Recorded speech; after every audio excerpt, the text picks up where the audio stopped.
गृह मंत्री अमित शाह ने दिल्ली के नगर निगम चुनाव संशोधन विधेयक पर संसद में चर्चा करते हुए कहा कि जो लोग इस भूल में बैठे हैं कि दिल्ली में हम संशोधन नहीं कर सकते, तो ये उनकी भूल है, क्योंकि संविधान में इसके लिए अलग से व्यवस्था है जिसमें हम संशोधन करने के लिए स्वतंत्र हैं। साथ ही जिन लोगों ने चुनाव को लेकर हमारी मंशा पर सवाल खड़े किए हैं, वो ये भूल गए हैं कि हाल ही में हुए चुनावों में उन्हें करारी हार का सामना करना पड़ा है।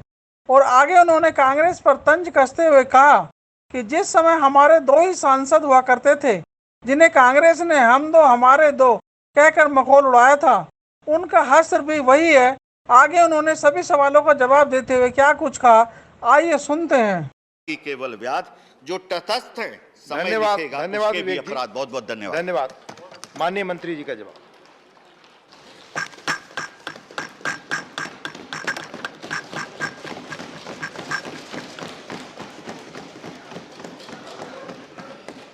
माननीय उप सभापति महोदय, मैं जो बिल लेकर सदन के सामने उपस्थित हुआ हूं,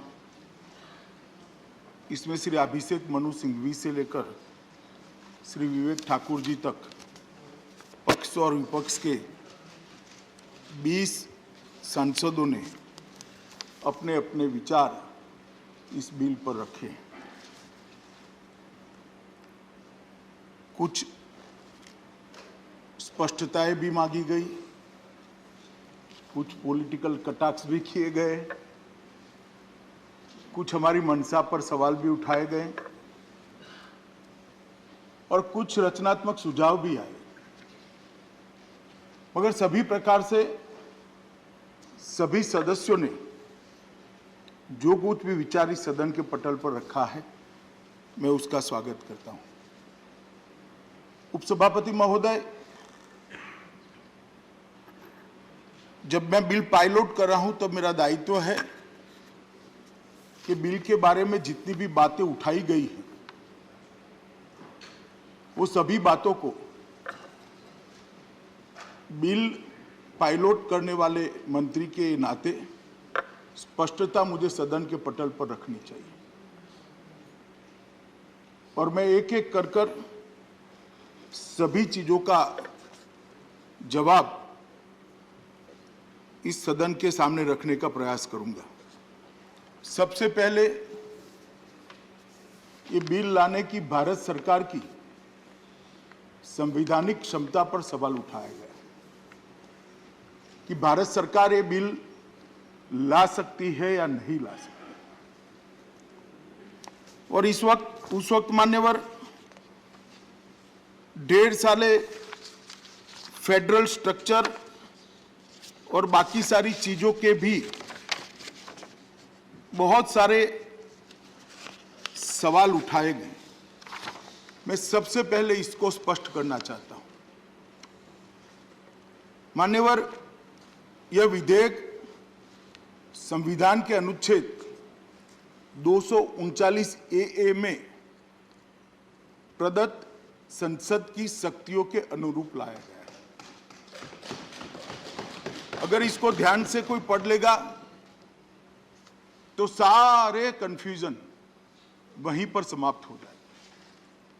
अनुच्छेद 239 ए के साथ अनुच्छेद 239 ए 3B के अनुसार संसद को दिल्ली संघ राज्य क्षेत्र या उसके किसी भी भाग के बारे में किसी भी विषय पर कानून बनाने का अधिकार प्राप्त है।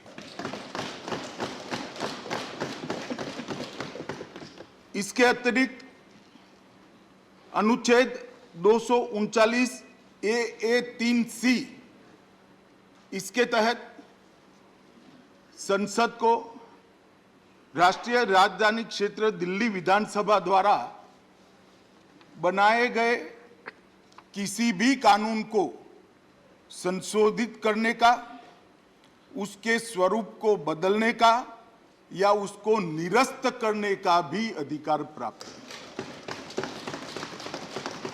संघीय ढांचे की बात सारे लोग करते हैं। कल कोई तमिलनाडु में हो जाएगा, गुजरात में हो जाएगा, महाराष्ट्र में हो जाएगा। ना जी, मैं नहीं कर सकता वहां पर। क्योंकि वो पूर्ण राज्य है।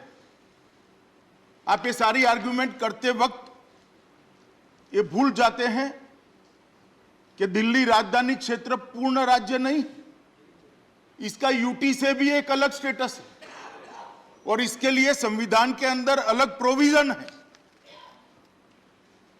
और जो कहते हैं कि हम पावर हंग्री हैं, मान्यवर, ऐसा जो लोग कह रहे हैं वो जरा आईने में अपना चेहरा एक बार देख ले, उन्होंने क्या क्या किया। मैं बताना चाहता हूं मान्यवर, 2014 से लेकर अब तक देश में कई चुनाव लड़े हम, कई चुनाव हारे भी, कई चुनाव जीते भी। न हमें हारने का भय है, न जीतने का अहंकार है। मान्यवर, हम तो वो पार्टी से आते हैं जिनके कभी लोकसभा में 2 सदस्य हुआ करते थे और वो 2 सदस्य देखकर कांग्रेस की ट्रेजरी बैंक से ताने लगाए जाते थे, हम 2 और हमारे 2। शक्ति सिंह भाई ने ठीक ही कहा, जो इतिहास को भूल जाते वो इतिहास बन जाते हैं। शक्ति सिंह जी, ये कहावत नहीं, मैं तो सदन में ही देख रहा हूं, जो इतिहास को भूल जाते हैं वो इतिहास ही बन जाते हैं। जो ताने लगाते थे साहब हमें कि हम 2 हमारे 2, उनको मालूम नहीं था लोकतंत्र में सर्वशक्तिमान परिवार नहीं होता है, 130 करोड़ की जनता हो, 130 करोड़ की जनता हो। और आज भी मैं कहता हूं, जो इतिहास को भूल जाते हैं वो इतिहास बन जाते हैं। हम नहीं भूले इतिहास को। मान्यवर, मैं इस बात पर बाद में आऊंगा। सबसे पहले मैं जो फेडरल स्ट्रक्चर की दुहाई देते हैं और यहां पर जो चर्चा होती है उसमें हम अनजाने में, अज्ञान से या आशय के साथ जो भी बात करते हैं, इसको देश श्रद्धा से देखता है। अगर गलत बात करते हैं तो गुमराह भी होता है। इसलिए मेरा दायित्व है कि जो गलत बातें करी गई है उसका मैं एक एक कर स्पष्ट उल्लेख करूं। यह बिल फेडरल स्ट्रक्चर पर किसी भी एंगल से, किसी भी दृष्टि से कोई आघात नहीं करता। मान्यवर, फेडरल स्ट्रक्चर पर तो आघात तब होता जब किसी पूर्ण राज्य के लिए मैं बिल लेकर आता। सबको मालूम है दिल्ली संघ राज्य है और राजधानी क्षेत्र के सरकार का एक अलग कानून है, इसके लिए एक अलग प्रोविजन किया है। और जो लोग सत्ता में हैं और हर रोज आहे तौबा करते हैं, उनको चुनाव लड़ते वक्त ये देख लेना चाहिए कि लड़ने के बाद कितने अधिकार मिलेंगे। अगर ये अधिकार से संतुष्टि नहीं है तो नहीं लड़ना चाहिए। आप संघ राज्य क्षेत्र का, एनसीडी का चुनाव लड़ोगे, यहां राजधानी क्षेत्र का चुनाव लड़ोगे और मांग और महत्वाकांक्षा पूर्ण राज्य की रखोगे, ये तो संभव ही नहीं। कहीं न कहीं आपकी सोचने में थोड़ा फर्क है। इसको रिपेयर कर लीजिए तो सारी चीजें अपने आप समझ में आती। इसको समझने के लिए मान्यवर स्पिरिट से संविधान को देखना पड़ेगा। अभी कांग्रेस के अभिषेक मनु सिंघवी जी और शक्ति सिंह भाई भी यही बात को कहते हैं। हालांकि शक्ति भाई बाद में मोरालिटी पर आ गए संविधान से निकलकर, परंतु मैं उनको एक बात कहना चाहता हूं।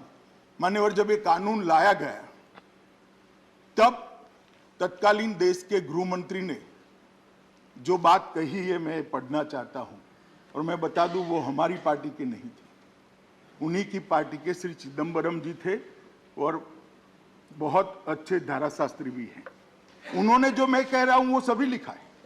संविधान के अनुच्छेद 300 और 239 ए 3C के तहत परंतु के आधार पर डीएमसी अधिनियम 1957 में संशोधन करने वाला अगर विधानसभा करती है तो कोई भी विधेयक राष्ट्रपति के सहमति के बगैर अमल में नहीं आ सकता। एक इसके अलावा संसद के पास केंद्र शासित प्रदेश GNCDTD के लिए किसी भी मामले, ब्रैकेट में उन्होंने स्पष्ट किया अपनी पेन से, अर्थात तीनों सूचियों में से कोई भी मामला के संबंध में कानून बनाने की समवर्ती शक्तियां निहित है।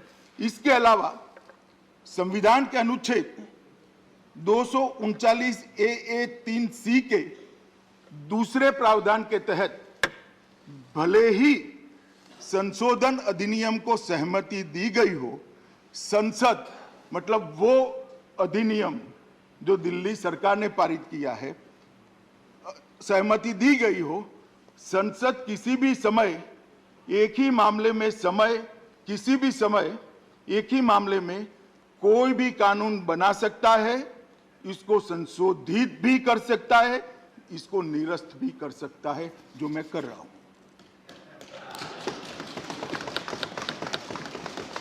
अब मुझे तो ये समझ में नहीं आता कि आज चिदंबरम साहब क्यों नहीं आए। होते तो काफी स्पष्टता हो जाती, वही खड़ा होकर इनको समझा देते कि बैठ जाओ भैया, मैंने ही कहा है, आप काहे पे सारी बवाल कर रहे हो। अगर होते तो कह भी देते मान्यवर, मगर मालूम नहीं कल मेरा भाषण सुनकर ना आए या इनको थोड़ी सरलता रहे बात करने की, इसलिए नहीं आए। मैं कल पूछने का प्रयास करूंगा अगर मेरा फोन वो उठाएंगे तो। मान्यवर अभिषेक मनु सिंघवी जी ने अपने भाषण के अंदर लोकतंत्र, फेडरल स्ट्रक्चर, ये सारी बातें कही। अभिषेक मनु सिंघवी जी अगर टीएमसी से आते तो थोड़ा बहुत करते तो मैं अलग जवाब देता, मगर कांग्रेस से आते हैं, इमरजेंसी डालने वाली पार्टी, एक ही अधिनियम में देश भर के सारे लोकतांत्रिक अधिकार छीन लेने वाली पार्टी, विपक्ष के 2 लाख से ज्यादा कार्यकर्ताओं को कोई दोष के बगैर जेल में डाल देने वाली पार्टी। मान्यवर सभी, मैं बताता हूं क्या व्यवस्था है, मैं बताता हूं। Please please please please please please माननीय गृह मंत्री जी बोले, कृपया सीट पर बैठ कर। मान्यवर प्लीज सारे देश के अखबारों की स्वतंत्रता का गला घोटने वाले पार्टी, पिक्चर के गाने ड्यूएट होते थे, वो भी किशोर कुमार की आवाज छुपा देने वाली, कटवा देने वाली पार्टी आज लोकतंत्र की दुहाई दे रही है। और फौजिया खान जी ने ठीक कहा, प्लीज प्लीज फौजिया खान जी ने ठीक कहा प्लीज कि कोई इसका समर्थन नहीं कर रहा। आज भी ये समर्थन कर रहे, मुझे रोक टोक कर आज भी समर्थन कर रहे हैं। मान्यवर फौजिया खान जी ने ठीक कहा कि देश में इमरजेंसी का कोई समर्थन नहीं कर सकता, ना करना चाहिए, ना आज भी मैं आपको कहता हूं मत करिए, वरना बहुत दिक्कत है। प्लीज प्लीज प्लीज प्लीज माननीय गृह मंत्री प्लीज मान्यवर बोले, सीट पर मान्यवर बोले, प्लीज प्लीज। तो आप आप नकारते हैं क्या? प्लीज आपस में बात न करें, प्लीज। मान्यवर उन्होंने कहा कि प्लीज प्लीज मान्यवर उन्होंने कहा कि केवल और केवल भय के कारण बिल लाया गया है। भय किस बात का भय? चुनाव के हार का भय? हम तो लोकतंत्र में मानते हैं हार कभी भी किसी की भी हो सकती है, हमारी भी हो सकती है, आपकी भी हो सकती है, किसी जनता जो तय करेगी वो जीतेगा, नहीं करेगी वो नहीं करेगा। मगर एक मैं छोटा सा सवाल पूछना चाहता हूं, भय किसको है मान्यवर? क्यों अभी चुनाव कराना है? 6 महीने बाद करोगे तो हार जाओगे क्या? भय किसको है? हम एक व्यवस्थापन खड़ा करने के लिए 6 महीना मांग रहे हैं, तो बाद में हार जाओगे क्या? लोकप्रियता डाइल्यूट हो जाएगी क्या? मान्यवर मैं आपको बताना चाहता हूं, यहां पर कांग्रेस पार्टी ने कहा कि निचले मतलब स्थानीय निकायों के अंदर चुनाव समय पर होना चाहिए। महाराष्ट्र में क्या हो रहा है भाई? कितने चुनाव अटका कर बैठ गए, क्यों बैठ गए? अगर स्पीड थी तो भाषण में कहते हमारी महाराष्ट्र सरकार भी ठीक नहीं कर रही है। और ये हमारे माननीय सदस्य तृणमूल कांग्रेस के जवाहर सरकार जी बोले।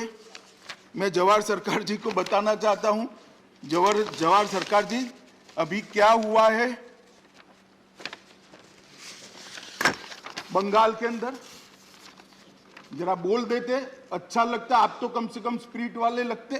2020 में चुनाव होना था, 22 में कराया, कोई कारण नहीं। और एडमिनिस्ट्रेटर भी अपने एमएलए को बनाया, अपने एमएलए को बनाया। क्या बोल रहे हैं भैया आप, कहां बोल रहे हैं? ये अज्ञानियों का मेला है क्या? कोई बंगाल को नहीं देखता? हम देख रहे हैं साहब। कम से कम आप तो मत बोलिए, आप तो मत बोलिए, और लोग बोले जिन्होंने नहीं किया है। और आज भी मान्यवर 2022 हो गया, 20 में चुनाव ड्यू थे, 4 कॉरपोरेशन और 108 नगर पालिकाओं में चुनाव नहीं कराया गया है, कोई कारण भी नहीं कहते हैं। और हमें पूछ रहे हैं कि चुनाव टाल रहे हो। अरे भाई, जरा आईने में अपने आप को देखो, आत्मचिंतन करो। हमें पावर हंग्री कहा जा रहा है। मैं कभी नहीं छिपाता मान्य, और मैं कह देता हूं, मैं चाहता हूं कि हर चुनाव में मेरी पार्टी जीते, ऐसी मेरी मंशा भी है और हम प्रयास करते हैं। इसमें कोई बुराई नहीं है, लोकतंत्र में हर दल प्रयास करेगा। तो क्या आप चुनाव हारने के लिए मैदान में उतरते हो? हर पार्टी चुनाव जीतने के लिए मैदान में उतरती है, मगर हमारा रास्ता कार्यकर्ताओं को मार देने का नहीं है जवाहर साहब, कार्यकर्ताओं की पत्नियों पर बलात्कार करने का नहीं है, उनको उड़ीसा तक भाग जाना पड़े, ये हमारा रास्ता नहीं है। हमारा रास्ता चुनाव का रास्ता है, और चुन कर हम आना चाहते हैं, लोकतंत्र के आधार पर आना चाहते हैं। हमारी मंशा पर कैसे सवाल कर रहे हैं मान्यवर? मैं बताना चाहता हूं ये क्यों लाना पड़ा है। आज मैं जब यहां पर हूं, तब संजय भाई ने कहा फोबिया हो गया है। संजय भाई की तरह भाषा का प्रयोग मैं नहीं कर सकता मान्यवर। आजकल कर मुझे 27 साल हो गए किसी न किसी विधायिका में रहते हुए, मैं इसी भाषा का प्रयोग नहीं कर सकता, परंतु सदन की मान्य भाषा में जवाब जरूर दूंगा और मेरा अधिकार है मान्यवर। उन्होंने कहा कि फोबिया हो गया है। अरे भाई, फोबिया कैसे होगा, किसको होगा? आप हमारी डिपॉजिट जमानत का आधा डेटा लेकर आए, मैं दे देता हूं। बहुत इससे भी ज्यादा गई है हमारी जमानत, कोई नई बात नहीं है। मगर एक म्युनिसिपैलिटी जीतकर हम ऐसा नहीं कहते थे कांग्रेस को हमारा फोबिया हो गया है, ऐसा अहंकार हम नहीं पालते थे। हम भी देखे हैं समय भाई, बोटाद में हमारी म्युनिसिपैलिटी जनसंघ जीत गई तो आनंद हो जाता था, कह रहे भाई चलो एक बार म्युनिसिपैलिटी जीत गए। परंतु बाद में यहां आकर अटल जी ये नहीं कहते थे कि जवाहरलाल जी आपको अटल बिहारी वाजपेयी का फोबिया हो गया। मान्यवर, इस चुनाव में ऐसा क्या परिणाम आया है, क्या परिणाम ऐसा आया जिससे हम डरे? मैं बताता हूं। उत्तर प्रदेश के अंदर उनको 0.38% वोट मिला है आप पार्टी को, और 349 डिपॉजिट जब्त हो गई, और 306 जगह नोटा से भी कम वोट मिला है। नहीं, मैं फोबिया का जवाब दे रहा हूं रमेश भाई, हमें फोबिया होने का कोई कारण ही नहीं है। मैं जवाब देता हूं पूरा। उत्तराखंड में 68 जमानत जब्त हो गई 70 में से, गोवा में 39 में से 35। प्लीज प्लीज प्लीज बोलता हूं मैं। माननीय एलओपी प्लीज प्लीज सीट पर बैठकर बात करें। माननीय एलओपी प्लीज प्लीज प्लीज। और मान्यवर, कोई माननीय गृह मंत्री अभिषेक मनु सिंघवी जी ने कहा, प्लीज, अभिषेक मनु सिंघवी जी ने कहा कि हम भय से और भय के आक्रांत से बिल लेकर आए। मान्यवर, मैं उनको बताना चाहता हूं कि 5 राज्यों में 454 जगह पे उनकी डिपॉजिट, मुझे तो कोई डरने की जरूरत नहीं है। 4 राज्य में नरेंद्र मोदी जी के नेतृत्व में हमने फिर से सरकार बनाई, हमें डरने की जरूरत नहीं मान्यवर। मगर ये सवाल पूरा जो खड़ा हो रहा है वो भय का नहीं है, जिस प्रकार का, अब मैं फिर से सवाल कहता हूं, फिर से शब्द प्रयोग करूंगा, सौतेला व्यवहार आप पार्टी की सरकार ने तीनों निगमों के साथ किया है, इसके कारण ये बिल लेकर आना पड़ा। मान्यवर, हमसे तो दुश्मनी हो सकती है, दिल्ली की जनता से क्या दुश्मनी है? उन्होंने तो आपको वोट दिया है, सरकार बनाने का मौका दिया है। भाजपा की खुंदक दिल्ली की जनता पर क्यों निकाल रहे हो? मान्यवर, मैं कुछ बताना चाहता हूं। यहां पर चौथा वित्त आयोग तो पूरा उन्होंने सिरे से निकाल दिया, चलो छोड़ दो। दिल्ली का 5वां वित्त आयोग, जिसमें अनुशंसा की गई कि दिल्ली सरकार ने 40,561 करोड़ रुपया तीनों निगमों को देना है प्रोरेटा। दिल्ली सरकार सहमत नहीं हुई, 21,000 करोड़ के आधा कर दिया। 21,000 करोड़ से सहमत हुई, 19,000 करोड़ तो उड़ा ही दिया, 21,000 करोड़ भी पूरा नहीं दिया मान्यवर, और इसका कारण भी नहीं दिया। क्यों नहीं दिया? हमने राजधानी क्षेत्र दिल्ली सरकार ने महत्वपूर्ण अनुशंसाओं को जो 5वें दिल्ली वित्त आयोग ने की, उसको मानो ऋण माफी नहीं माना, शिक्षा क्षेत्र व्यय की पूर्ण प्रतिवृत्ति जो प्राथमिक शालाएं कॉरपोरेशन चला रही है नहीं माना, स्वच्छता पर व्यय के लिए वित्त पोषण नहीं माना, बकाया ऋणों पर ब्याज माफ करना नहीं माना, और ये कहते हैं कि हम सौतेला व्यवहार नहीं करते। मान्यवर, टोटल 5 साल के बाद तीनों निगम की कुल देनदारी 16,415 करोड़ है, और 19,000 करोड़ इन्होंने तो यही नहीं दिए, बाकी नीचे का तो अलग टोटल होता है।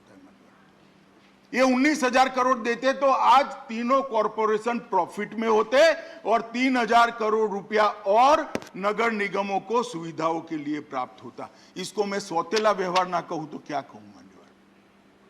ये सौतेला व्यवहार ही है। वो इसलिए किया जाता है कि नगर निगम का चुनाव आ रहा है, जनता त्राहिमाम हो जाए और आप पार्टी को वोट दे।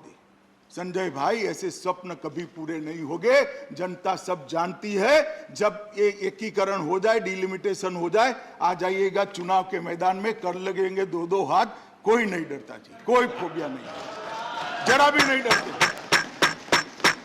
मान्यवर, जिस प्रकार से हमने तीनों निगमों ने व्यवसायिक कर को बढ़ाने के लिए 2020 में प्रस्ताव भेजा, जवाब ही नहीं है।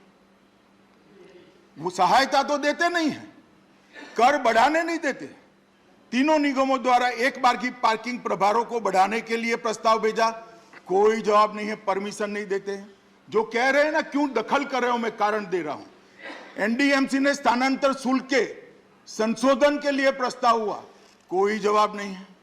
दक्षिणी निगम की मंशा, उन्होंने अपनी बैलेंस शीट अच्छी थी, दक्षिणी निगम ने कहा कि हम बॉन्ड लाकर आरबीआई के रूल्स एंड रेगुलेशन के हिसाब से बॉन्ड लाकर हमारा निगम चलाना चाहते हैं, परमिशन नहीं दी। शराब और ईंधन पर बढ़ी हुई एक्साइज ड्यूटी से अर्जित राजस्व, साहब इतनी शराब की दुकानें खोल दी है, मुझे तो कई बार होता है, लगता है पूरा दिल्ली में खाना न हो। मगर ठीक है, जो करना था वो आपने कर दिया। इसके राजस्व में नगर निगम का हिस्सा देते ही नहीं है मान्यवर, ये कैसे चलाना? कुछ लोगों ने सवाल उठाया कि इससे इनकम कैसे बढ़ जाएगी। 1+1+1 का थ्योरी समझाया। आप क्या समझते हो? आप न समझाते हो तो हम नहीं समझते, हम भी समझते हैं। मगर 3 निगमों में से एक निगम की आय ज्यादा है, दूसरे की मध्यम है और तीसरे की कनिष्ठ है। तीनों अगर इकट्ठा हो जाते हैं तो कठिनाई कम होगी, एडमिनिस्ट्रेटिव खर्चा कम होगा, कमिश्नर एक हो जाएगा, मुख्यालय एक हो जाएगा, चीफ इंजीनियर एक हो जाएगा, सारी व्यवस्थाएं, खर्चा भी कम होगा। और इसमें किसी को क्या आपत्ति हो सकती है मान्यवर? और मुझे सवाल कर रहे थे कि आपने क्या दिया दिल्ली सरकार को। मान्यवर, मैं 2011 से बोलना चाहता हूं, 10-11 से। 10-11 में 443 करोड़, 11-12 में 582 करोड़, 12-13 में 800 करोड़, 13-14 में 582 करोड़। उसके बाद हम आए 14-15 में भी हम नहीं थे, मगर 568 करोड़। हम आने के बाद 2016-17 में दिल्ली को देने वाला पैसा 817 करोड़, 857 करोड़, 887 करोड़, 19 में 812 करोड़, 20 में 1116 करोड़, 21 में 1030 करोड़ और 22 में 1000।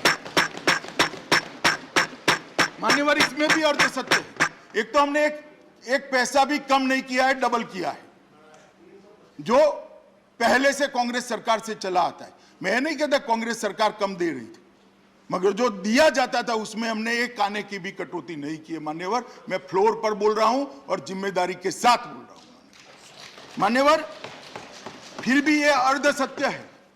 अर्ध सत्य इसलिए इन्होंने एक ही मद को किया है। टोटल कर एवज में केंद्रीय सहायता, ग्रांट इन एड, यूटी का आपदा राहत फंड, एक्सटर्नल एड और प्रोजेक्ट्स, ये सब मिलकर बहुत बड़ा फंड होता है। पुलिस का खर्चा पूरा भारत सरकार उठाती है। ये सब मिलाकर 17,000 करोड़ से ज्यादा हर साल दिल्ली की जिम्मेदारी भारत सरकार की है। मगर आंकड़े ऐसे रखेंगे भाई, मेरी पार्टी के तो संस्कार ऐसे नहीं है। मालूम नहीं कि आप कैसे बोलना चाहते हैं। मान्यवर, मैं इतना ही कहना चाहता हूं कि ना इसके अंदर ये बिल लाने में सरकार ने कोई संवैधानिक जिम्मेदारी का निर्वहन करते हुए, हर संवैधानिक जिम्मेदारी का निर्वहन करते हुए ये बिल लाए हैं। ये बिल में हमारी कोई मंशा नहीं है। ना ही इस बिल के लागू होने के बाद, निगमों की तिथि समाप्त होने के बाद हम कोई पॉलिटिकल एडमिनिस्ट्रेटर रखने वाले हैं। एक स्पेशल ऑफिसर आएगा एक्ट के तहत। वो पुराने एक्ट का प्रोविजन है, नए एक्ट का प्रोविजन नहीं है। जो पहले से एक्ट था उसी का है। हम कोई पॉलिटिकल व्यक्ति को नहीं रखेंगे बंगाल की तरह। मान्यवर, एक स्पेशल ऑफिसर आएगा जो ऑफिसर इसको चलाएगा। और चुनाव भी मान्यवर समय पर ही होंगे।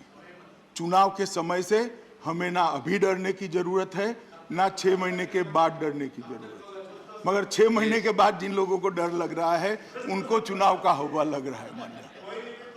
मान्यवर, हम तो हर जगह ऑल इंडिया पार्टी है। हम हर जगह हर महीना कोई ना कोई स्थानीय इकाई का चुनाव होता है। और हमारी देश में बहुत सारी सरकारें हैं, बहुत सारी जगह पे अलग पार्टी की म्युनिसिपल कॉरपोरेशन है। कभी हमने दोहरा व्यवहार नहीं किया। कांग्रेस के शासन में बहुत सारी म्युनिसिपल कॉरपोरेशन हमारी भी है, कहीं हमारे पास आज तक दोहरा व्यवहार नहीं हुआ।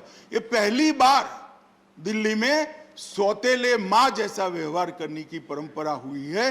दिल्ली की जनता इसको अच्छे से जानती है। मुझे लगता है हमारे गुजरात में कहावत है, हवेली लेता वडोदरू खोलू। एक गायकवाड़ की हवेली थी अहमदाबाद में, वो लेने के लिए गायकवाड़ सरकार हमला लेकर आए और कोई बड़ोड़ा ही पूरा छिन गया था। अगर आप इस तरह से सत्य जो नहीं है वो बताते रहेंगे, असत्य बात सदन के अंदर करते रहेंगे, तो मान्यवर एमसीडी लेते लेते दिल्ली सरकार शायद आपकी न चली जाए, इसकी जरा चिंता करना। क्योंकि एमसीडी पर जो प्रताड़ना आप कर रहे हो, एमसीडी को जो आप प्रताड़ित कर रहे हो, वो एमसीडी को नहीं कर रहे हो, दिल्ली की जनता को कर रहे हो। दिल्ली की जनता भी मेरा ये भाषण सुन रही है मान्यवर, और जाकर हम गली मोहल्ले में बताएंगे भी। इसलिए हमें चुनाव से डरने की कोई जरूरत नहीं है। एक आनंद फानंद में बहुत बड़ी गलती हो गई थी, शायद वो गलती के बाद भी राज्य सरकार का सौतेला व्यवहार न होता तो निगम चला भी लेते। मगर आज स्थिति ऐसी हुई है मान्यवर कि चलाना असंभव है। इसके लिए इसको एकीकृत करने का मैं प्रस्ताव लेकर आया हूं। कृपया सभी लोग इसका समर्थन करें, ऐसा सबको अनुरोध कर मेरी बात को समाप्त। धन्यवाद। I shall first put the amendment moved by Sri John Britus for